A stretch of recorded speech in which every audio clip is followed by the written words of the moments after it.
This video is about decolonization and specifically decolonization in Africa. We've talked about some of the changes that take place in Latin America in the 19th century. We talked about some of the changes that take place in Asia during the Cold War or linked to the Cold War. Now we're going to talk about decolonization in Africa, the breaking away from European empires and the forming of the different African nations. Where does decolonization come from? In a lot of ways, it comes from this rhetoric of the West. It comes from the introduction of Western rhetoric of freedom and Western rhetoric of nationalism.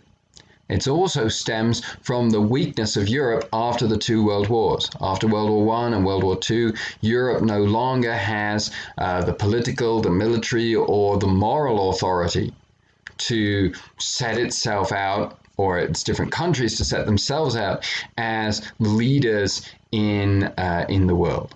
And so they have little argument or little power to resist the efforts of African peoples to want to set up their own independent nations.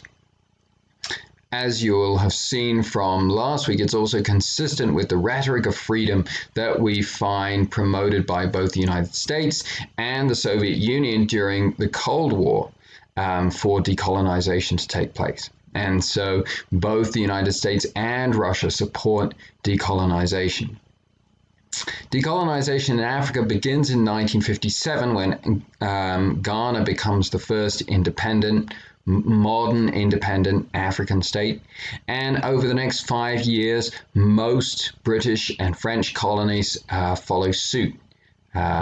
Couple of examples such as Zimbabwe, a British colony, and Algeria, a French colony, where decolonization takes longer, but in the end all of Africa breaks away into separate nations. Sometimes peacefully, sometimes violently. And even after decolonization, we find that there are challenges facing these new African nations. Often it's because, again, they're importing some of the more destructive ideologies of the West in the 20th century, where many of these new leaders have been educated. So we find oppressive communist regimes. We also find oppressive nationalist regimes and genocides that are carried out against other ethnic groups. And this again stems back to the Berlin Conference and the Scramble for Africa.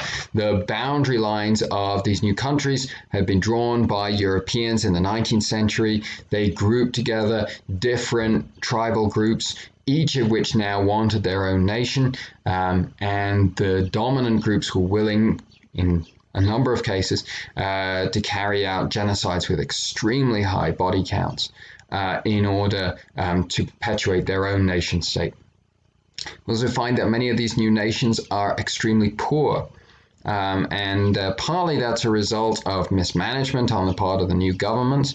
Partly it's a result of continuing exploitation by Western multinational companies, which often use the resources of these African countries, become powerful within the countries from using these resources, and provide some jobs, but the bulk of the economic benefits of these companies goes outside these countries and leaves them still poor. In a similar way, international institutions like the World Bank and the International Monetary Fund provide loans to help projects in these new nations, but at the same time, they also infringe upon the freedom of these nations.